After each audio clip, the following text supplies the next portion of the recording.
Story time in the middle of this. This is an example from my own personal life.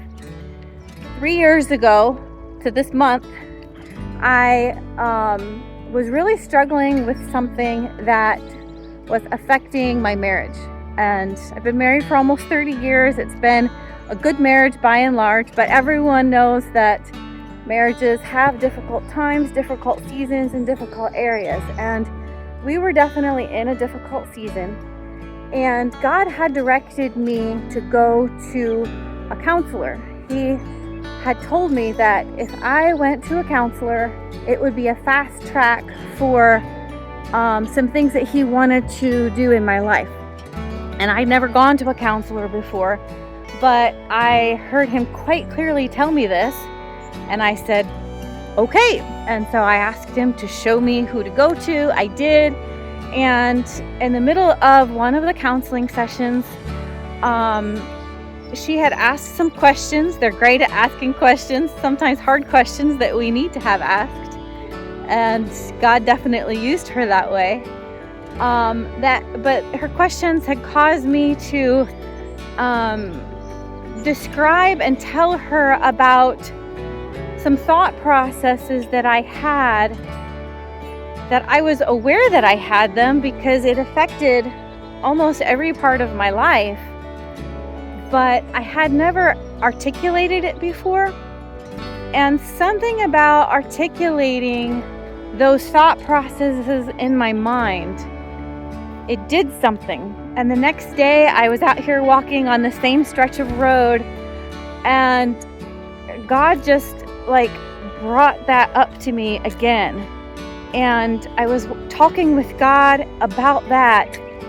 And all of a sudden, in that moment of talking with God about the things that the counselor's questions had brought up or made me think about, things that were going on in my mind, as I was walking and talking with God, I suddenly had, I'm going to call it a vision, a gentle vision maybe is what I should call it.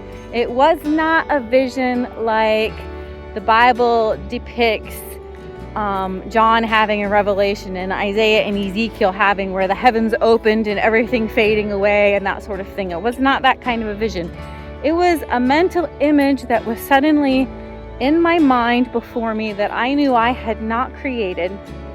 And in that vision, it was just like a picture of me in a place that was dark and misty and cloudy, except for there was a shaft of light that was coming down over me. And I immediately knew that the light represented all of the amazing, glorious things that God had done in my life over the years. And the darkness and the mist was everything that, the world around me and the darkness that I see around me. And it wasn't touching me because I was in the light. But in the moment that I saw that vision, the Lord showed me that I was living as if just outside of my viewpoint, in that darkness, there were prison walls and bars on the windows and a locked door.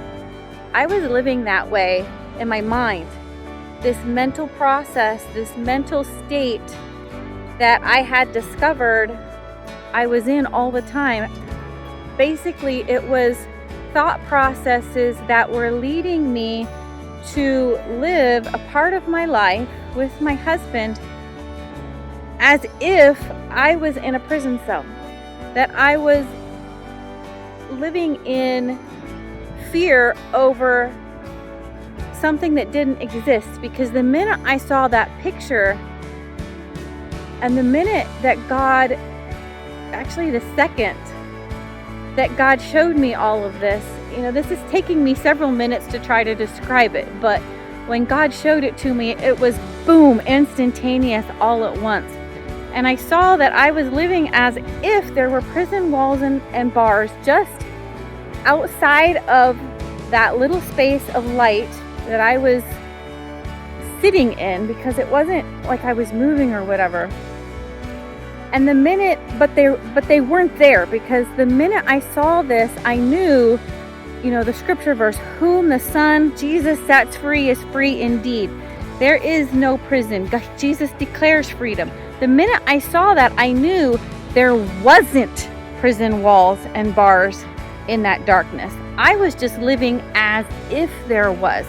I was living because these thought processes in my mind had formed a mirage of a very subtle and quiet kind of fear that I was just afraid of this and that, and so I wouldn't do this or say this or whatever.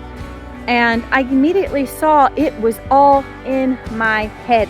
It was lies that I had believed and that my faulty human reasoning had reinforced for many years. And in that moment, it all crumbled. I knew I was free, and I had always been free, but I hadn't known it because I wasn't even aware that I was living as if I was in a prison, even though I wasn't in a prison. And the freedom that I felt when God suddenly showed me this was amazing. I wrote in my journal that I felt like I'd been gobsmacked, or whatever word you want to use. It was like my jaw dropped. I was like, oh my goodness, I've been living like this for years, and this is nuts, and this has been affecting my marriage and my happiness and my peace and my joy, and this is crazy. And when God showed me that, it was Jesus declaring freedom. It was the freedom that Jesus declared and decreed over my life. And suddenly I saw that freedom for what it is, and I saw an area in my life that I had not been living in the freedom that Jesus died to give me. And from that point forward, then, it was a walk or an exercise in learning to change habits and to recognize when I would start to have those thoughts again. No, wait a minute. These thoughts are lies. This isn't real. I don't need to be afraid of this or that. I don't need to be afraid of sharing this or that, saying this or that, doing this or that. And that led to other things and other revelations, but it was such a huge moment in my life. And then story number 2